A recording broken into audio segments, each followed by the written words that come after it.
महाराष्ट्र के बारामती के पास एनसीपी नेता और डिप्टी सीएम अजीत पवार की निजी विमान दुर्घटना में मौत हो गई। प्लेन की लैंडिंग के दौरान यह हादसा हुआ, जिसमें अजीत पवार सहित विमान में सवार सभी लोगों की जान चली गई। सियासत के बेताज बादशाह कहे जाने वाले अजीत पवार ने अपने चाचा शरद पवार की उंगली पकड़कर राजनीति में कदम रखा था। उन्होंने अपनी राजनीतिक कौशल के जरिए पार्टी को महाराष्ट्र में मजबूत बनाया।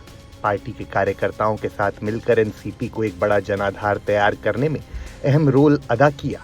लेकिन 2022 में शरद पवार से अलग अपनी राजनीतिक लकीर खींची और बीजेपी के साथ मिलकर सरकार बनाई।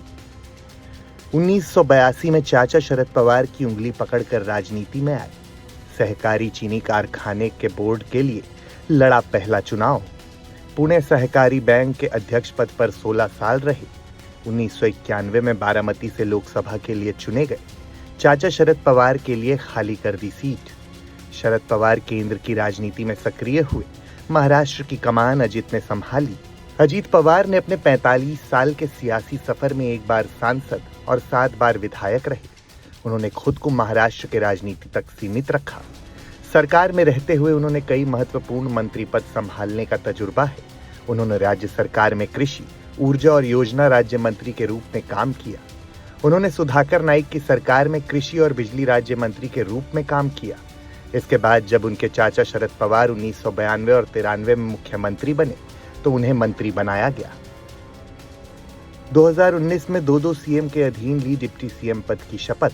2022 में चाचा के साथ की बगावत, अपना रास्ता किया अलग, 2 गुट में बटी एनसीपी। 2023 में फिर बने उप मुख्यमंत्री। 22 जुलाई 1959 को अहमदनगर जिले के देवलाली प्रवरा में अपने दादा के घर जन्मे अजित पवार शरद पवार के बड़े भाई अनंतराव पवरा के बेटे हैं। उनके पिता फिल्म जगत से जुड़े हुए थे। अनंतराव ने मुंबई में मौजूद वी शांताराम के राजकमल स्टूडियो में काम किया। अजित पवार की शादी सुनेत्रा पवार से हुई और उनके 2 बच्चे हैं, जिनका नाम पार्थ पवार और जय पवार है।